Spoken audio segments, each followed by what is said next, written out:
නම් පුතේ හැමෝම ඉන්න සපෝට් සෙමිනාර් පේපර් එකේ pure maths part එකේ ත්‍රිකෝණමිතිය ප්‍රශ්නෙට රචනා ප්‍රශ්නෙට ඒකේ අපි දැන් මේ කොටස කතා කරා. ඒ කොටස කතා කරා. දැන් යන්නේ B කොටස කතා කරන්නේ. සුපුරුදු කියන ඒ කට්ටිය සුපුරුදු අංකනේ ඕනෑම ත්‍රිකෝණයක් සඳහා සයින් නීතිය ප්‍රකාශ කර සාධනය කරන්න. ඉතින් මේ කියන්නේ ඕනෑම ත්‍රිකෝණයක් සඳහා. මොකද ඕනෑම ත්‍රිකෝණයක් සඳහා. එතකොට අපි ඔප්පු ගන්න ඕනේ සුළු කෝණී ත්‍රිකෝණයටත් ඔප්පු ගන්න ඕනේ. ඊට පස්සේ මහා කෝණී ත්‍රිකෝණයටත් ඔප්පු ගන්න ඕනේ. ආය ඍජු කෝණී ත්‍රිකෝණයටත් ඔප්පු කරන්න ඕනේ. ඉස්සලම සුළු කෝණී ත්‍රිකෝණයට ඔප්පු කරලා ඉන්න සයින් නීතිය. මොකද සයින් නීතිය කිව්වේ සයින් A බෙදීම A සමානයි සයින් B බෙදීම B සමානයි සයින් C බෙදීම C. එතකොට අපි මේක ඉස්සෙල්ලාම අංකණය කරන් ඉන්න ඕනේ. A B C. එතකොට මේ කෝණය A වෙනවා, මේ කෝණය B වෙනවා, මේ කෝණය C වෙනවා. මේ පාදයේ දිග A, මේ පාදයේ දිග B, මේ පාදයේ දිග C. ඊපස්සේ මම සයින් දාන්න නම් අනිවාර්යෙන් ඍජු කෝණී ත්‍රිකෝණයක් තියෙන්න ඕනේ. එහෙනම් මම මෙතන ලම්බකයක් ගහ ගන්නවා. දැන් ඍජු කෝණී ත්‍රිකෝණ කීයද? දෙකක් තියෙනවා. ඉතින් අපිට දාන්න පුළුවන් කෙලින්ම සයින් A මම මේ ලම්බයේ අඩිය ගන්න මේක දිග C ලම්බයේ අඩිය ගන්න D කියලා. එහෙනම් සයින් A දාන්න පුළුවන්. සයින් A දාන්න පුළුවන් සම්මුඛ පාදයේ වෙන්නේ CD බෙදීම කරණය B. එතකොට පුතේ CD එනවා B sin A. ඔය විදිහටම මේ ත්‍රිකෝණය සලකලා sin B ගන්නත් පුළුවන්. sin B ගන්නත් පුළුවන්. එහෙනම් sin B එනවා සම්මුඛ පාදයේ CD බෙදීම කරණය වෙනවා A. මෙතනදී CD එනවා A sin B. මේක දෙවෙනි සමීකරණය. එතකොට දෙකේම CD ආවේ එක සමානයි දෙක වෙන්න ඕනේ. අනිවාර්යෙන් එක සමානයි දෙක වෙන්න. මොකද මේ CD එන සමීකරණ දෙකේම දකුණු පැත්ත සමාන වෙන්න ඕනේ. ඒ කියන්නේ B sin A සමාන වෙනවා A sin B. එතකොට මේක හදාගන්න පුළුවන් sin A බෙදීම A මේක පල්ලයට ගියම ඊට පස්සේ මෙයා පල්ලයට ගියම sin B බෙදීම B හරස් ගුණිත කරාම මේක එනවා. මේ පළවෙනි එක. ඊට පස්සේ ඔය විදිහටම අනිවාර්යෙන් කරන්න ඕනේ නෑ. සිමිලර්ලි ඔය විදිහටම BC ට ලම්බකයක් ගන්නවා A හරහා. එතකොට අපිට එනවා BC ට A හරහා ලම්බකයක්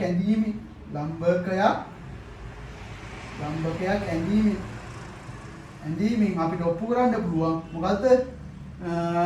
sin B බෙදීම B සමානයි sin C බෙදීම C.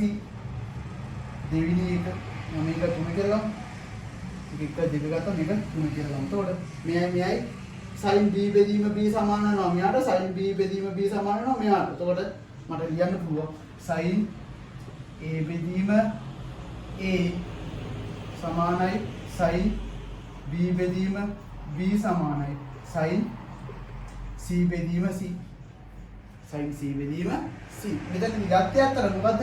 A සමානයි C නම් අය C සමානයි නම් B ට මේ A සමානයි C නම් ආයෙත් මෙතන C සමානයි B නම් A සමානයි C සමානයි B කියලා ගන්න පුළුවන්. ඔන්න ඒ නීතිය තමයි ගත්තේ. ඊට පස්සේ අපි ඔප්පු කරන්නේ මේ සුළු කෝණී ත්‍රිකෝණය සඳහා ඔප්පු කරේ. ඊගාවට ඍජු කෝණී ත්‍රිකෝණය සඳහා මේක ඔප්පු කරමු. ඍජු කෝණී ත්‍රිකෝණය සඳහා ඔප්පු කරමු.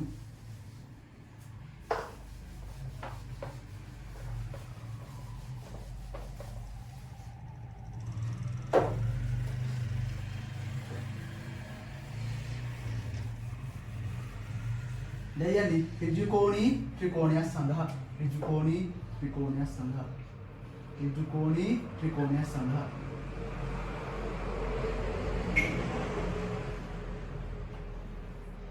A B C මේ කාංශක 90යි. ඒ කෝණයම තමයි ඒ කෝණය වෙන්නේ. මේක එනම් පාදයේ දිග A මේක කෝණය B නම් ඊට ඉදිරියෙන් තියෙන පාදයේ දිග B. මේ කෝණය C නම් ඊට ඉදිරියෙන් පාදයේ තියෙන දිග C. ඊට පස්සේ බලමු අපි sin B. sin B දාමු. sin B. sin සූත්‍රයෙන් නම් sin B කියන්නේ සම්මුඛ පාදයේ B බෙදීම A. මෙතන තියෙනවා A සමානයි A sin B සමානයි B. මෙතන A කෝණය කීයද? sin phi බෙදීම 2යි. sin A කෝණය 90යි. A කෝණය 90යි. sin 90 කීයද? sin ඇත්තට මෙතන දාන්න පුළුවන් sin 91යි. sin 91යි. එහෙනම් බලන්න මෙතන 1 තියෙන්නේ. 1 වෙනුවට දානවා මම sin 90යි. sin 91 ඉඳලා. හැබැයි 90 A සමාන වෙනවා 90ට නේ. හැබැයි A සමාන වෙනවා මොකටද? 90ට. එහෙනම් මේ 90 තියෙන්නේ එතෙන්ට A දාන්න පුළුවන්. B sin A sin B. එතකොට මේක ටිකක් එහාට මෙහාට කරලා සරස්මිත කළා sin B බෙදීම B සමානයි sin A බෙදීම A. එක පළවෙනි සමීකරණය කියලා ගන්න. ඊට පස්සේ මොකද කරන්නේ? ඔය විදිහටම BC ට ලම්බකයක් ගන්නවා ඒ හරහා. BC ට ලම්බකයක් ගන්නවා ඒ හරහා. ඒක වෙනවා සිමිලර්ලි BC ට ලම්බකයක් ගන්නවා. BC ට ලම්බකයක් නිර්මාණය කරමු. නිර්මාණය කරමු. එහෙනම් ඊට පස්සේ පෙන්වන්න පුළුවන් sin මේ විදිහට sin B බෙදීම B සමානයි sin C බෙදීම C. sin B බෙදීම B සමානයි sin A බෙදීම කලින් විදිහම sin B බෙදීම සමානයි sin C බෙදීම C. එහෙනම් මට ලියන්න පුළුවන් sin A බෙදීම A සමානයි sin B බෙදීම B සමානයි sin C බෙදීම C. විදිහට ගන්න පුළුවන්. මේ මොකද්ද? ත්‍රිකෝණී ත්‍රිකෝණයක් සඳහා තමයි ඔප්පු කරේ. ඊගාවට යන්නේ මහා කෝණී ත්‍රිකෝණයක් සඳහා. මහා කෝණී ත්‍රිකෝණයක් සඳහා. මහා කෝණී ත්‍රිකෝණයක් සඳහා. බලන්න මහා කෝණී ත්‍රිකෝණයක් සඳහා. මේක A මේක B මේක C සම්මතාංකණයෙන් දාමු. මේක B එන එක ඉදිරියෙන් තියෙන පාදෙත් B වෙනවා. මේ කෝණය A කියලා ගමු.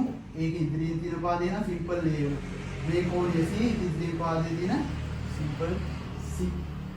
එතකොට ලම්බකයක් ගහගන්න වෙනවා. මොකද අපිට sin A sin B දාන්න පුළුවන් ත්‍රිකෝණී ත්‍රිකෝණයක් සඳහා පමණයි. ඉතින් මේක ලම්බකය වෙනවා. මේ කෝණය phi ඍණ A වෙනවා. phi ඍණ A වෙනවා. මේ ගැහුවේ C හදා AB ට ලම්බකයක් තමයි ගැහුවේ. එහෙනම් බලන්න දාමු sin phi ඍණ A ත්‍රිකෝණී ත්‍රිකෝණයක් සඳහා දාන්න පුළුවන්. sin phi ඍණ A සලකමු. sin phi ඍණ A සලකමු.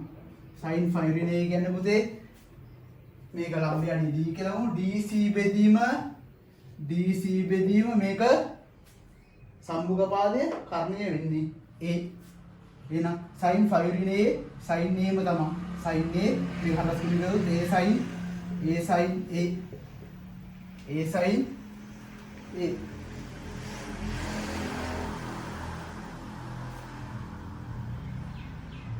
sin phi ඍණ A සම්මුඛ පාදයේ CD බෙදීම.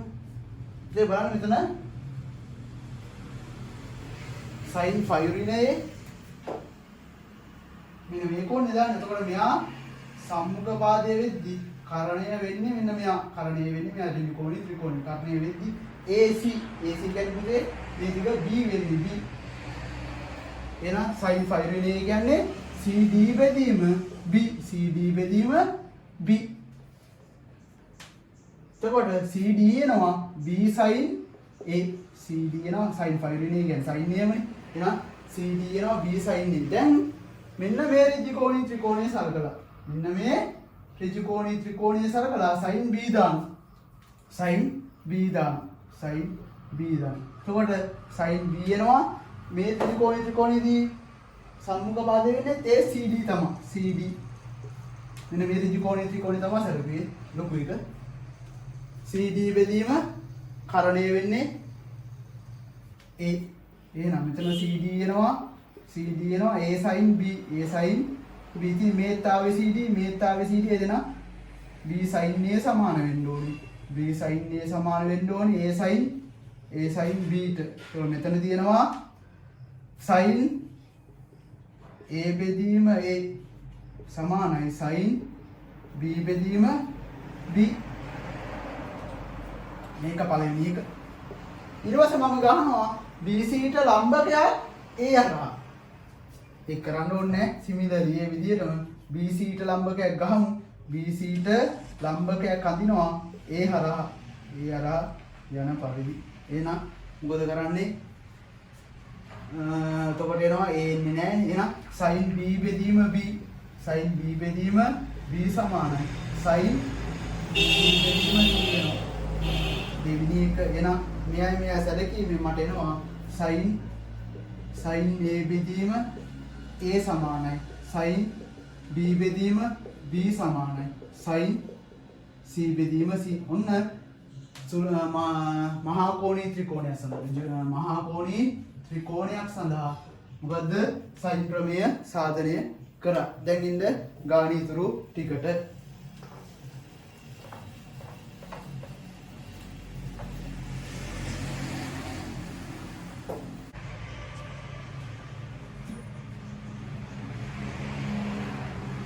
හරියනම් එන්න ඊගාව කොටසට. ඒකේ කියනවා ABC ත්‍රිකෝණයක BC සමානයි සෙන්ටිමීටර් 5යි. AC සමානයි 4යි සෙන්ටිමීටර්. අය A සමානයි 5 බෙදීම දන්න දෙක B කියලා දෙනවා. එහෙනම් සුපුරුදු අංකනේ මේ ටික මාක් කරගත්තා. එතකොට C මෙහා C වෙනවා. එතකොට C කියන්නේ පුතේ මෙතනදී බැලුවොත් මේ කෝණ තුනේම එකතිය 180යිනේ. මෙතනට 90ක් ගිහිල්ලා තියෙනවා. එහෙනම් මෙතනට අනිවාර්යෙන් 90ක් වෙන්න බෑ. 90 යනවා 180යිනේ. හැබැයි මේ දෙන්න අයින් වෙන්න එපා. මේ දෙන්න අයින් වෙන්න 2යි B නේ නේද? 2යි B අඩු කරන්න. එතකොට බලන්න මේ තුනේම එකතු 180ක් කරනවා නේද? B ධන B 2යි B 2යි B ට රින්න 2යි B කැපිලා යනවා 5 බෙදීම 2යි 5 180 වෙනවා. හරි. දැන් මොකද්ද කියන්නේ?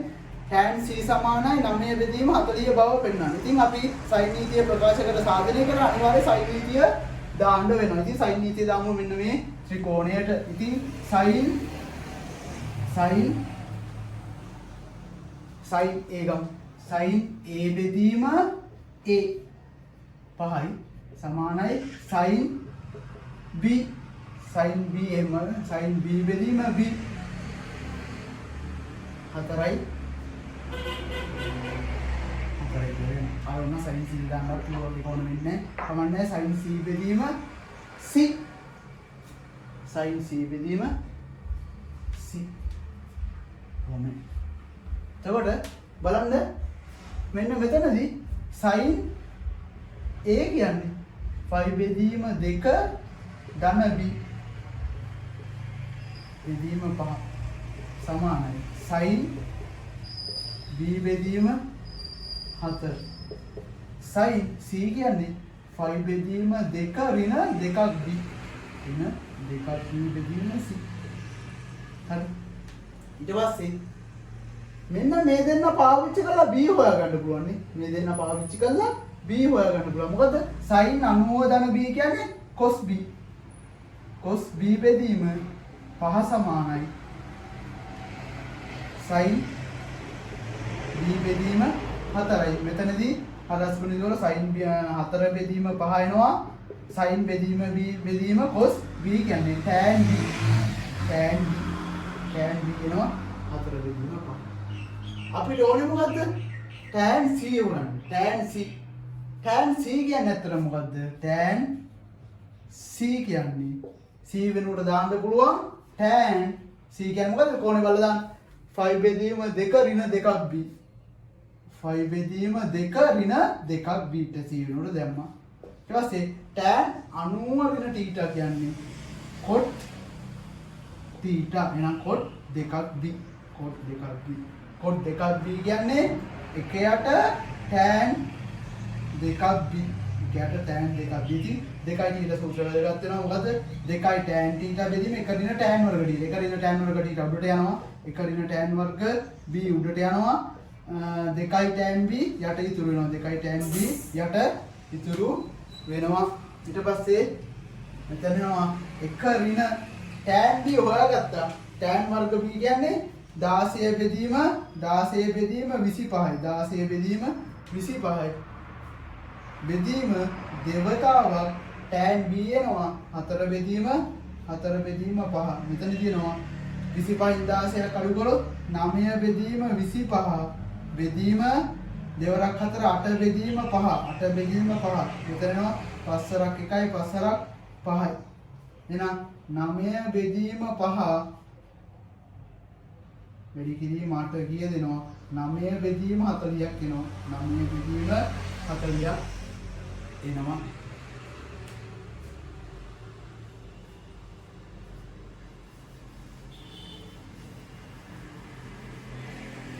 බෙදීම 40ක් එනවා ඊගාවට එන්න ඒ කොටසෙම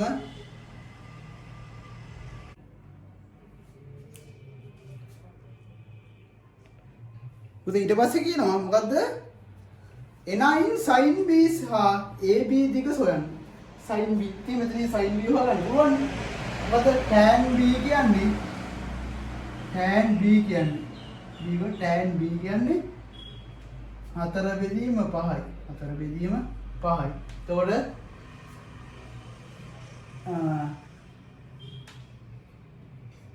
කරණියනවා 4 වර්ගයේ 16යි 16 ධන 25 එනවා 41යි එනවා 41යි එතකොට sin b එනවා මෙතන sin b එනවා පැත්තෙන් දාමු sin b එනවා මොකද්ද සම්මුඛ පාදයේ බෙදීම කරණිය 4 බෙදීම මූල 41යි 4 බෙදීම 41යි sin b වෙනවා අය ab දිග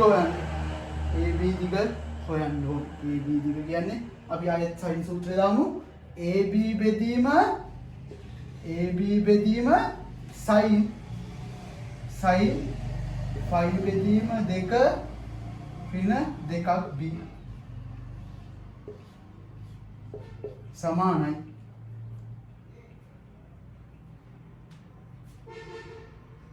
4 බෙදීම sin මෙතන එනවා AB බෙදීම sin 90 cos වෙනවා cos 2ක් b cos 2ක් b එනවා 4යි sin b එතකොට AB එනවා 4 වතාවක් cos මේ ක්‍රමයේ වෙන ක්‍රම තියෙන්න පුළුවන් මම මේ මට හිතෙන ක්‍රමයට හදන්නේ sin b ඉතින් 4 වතාවක් cos 2යි θ සූත්‍රය දෙනකොට මොකද්ද sin දන්නවනේ දෙකක් cos වර්ග θ නේද එක ඍණ දෙකක් sin වර්ග b කියලා දාමු එක ඍණ දෙකක් sin වර්ග b බෙදීම sin b එහෙනම් මෙතන හැදෙනවා 4 වතාවක් 1 යට sin b ඍණ 2 බෙදීම sin b 1 බෙදීම sin b ඉතින් සුළු කරලා ගමු 4 බෙදීම 4 වතාවක් 1 බෙදීම sin b 1 බෙදීම sin b එනවා 1ට ගියාම වර්ගමූල 41 එනවා බෙදීම 4 ඍණ දෙවතාවක් sin b 4 බෙදීම sin b එනවා 4 බෙදීම මූල 41 ඉතින් මෙතන හැදෙනවා 4 වතාවක් 4යි මූල 41 එනවා 4යි මූල 41 එනවා 4 කැපුණා මූල 41 ගන්න 41 එනවා ඍණ මූල 41 කැපුණොත් 4 එනවා 8යි 4 ගියේ මෙතන මූල 41 මෙතන 8 තියෙන්නේ මෙතන 8 තියෙන්නේ මූල 4 වරක් 8 32යි 4ක් 8 32යි මේ 4ට මේ 4 කැපිලා යනවා 32යි 32යි 9 බෙදීම මූල 41යි 9 බෙදීම මූල 41ක් එනවා හරි A B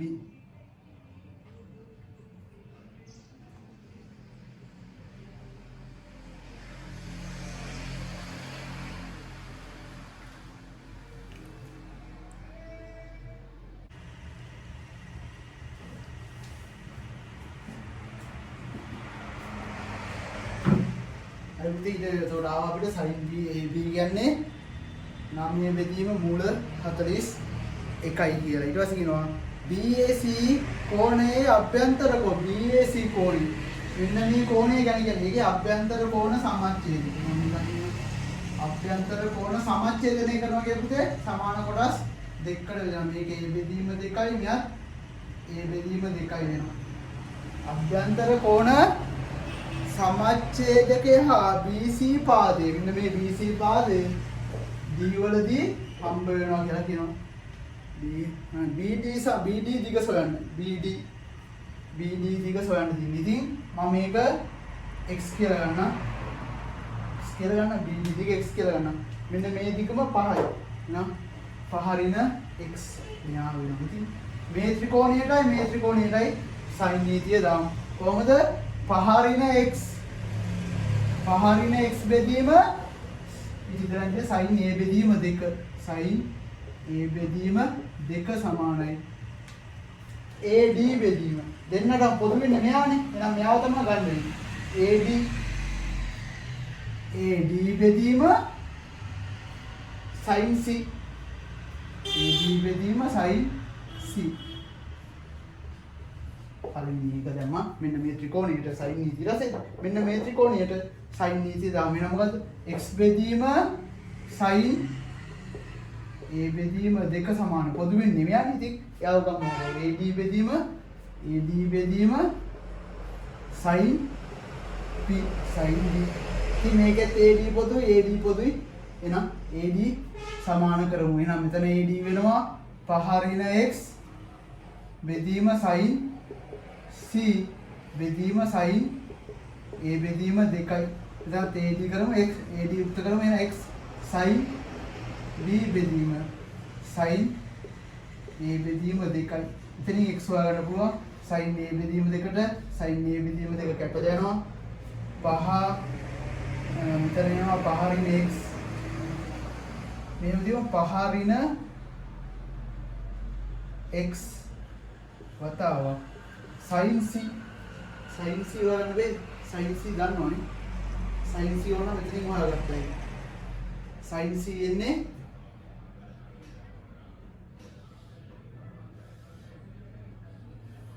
මෙතන 9යි මෙතන 40යි මෙතන C මේක එනවා 41යි 41යි එතකොට sin C වෙන්නේ පයිතගොරස් දාන්නේ 41 එනවා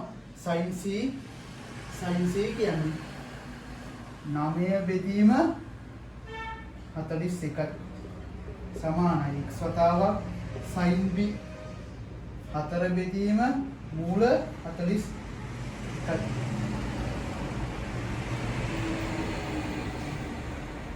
එර මෙතනදී x උත්තර කරන්න තියෙන්නේ මෙතන 5 / 9 45 බෙදීම 41 ඍණ 9යි x බෙදීම 41 සමානයි 4යි x බෙදීම 41 මූලය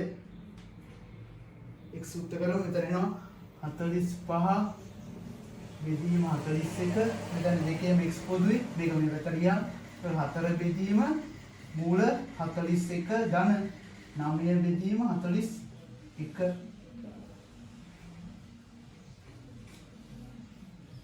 මෙතනදී 45 බෙදීම 41 x වතාවක් 41 වතාවක් මූල 41 පොදුයි එතකොට මූල 41 කැපිලා ගියොත් 41 වැඩි කිරීම මූල 41 වැඩි කිරීම 4 41 වැඩි කිරීම 4 ධන මෙතන 41 9 බරක් මූල 41 9 එතකොට මේ 41ට මේ 41 කැපිලා යනවා x එනවා 45 වැඩි කිරීම මූල 41 බෙදීම මෙතන එනවා 4යි 84 ධන 9 මූල 41 ඉන්න x වල උත්තරේ මෙන්න x වල උත්තරේ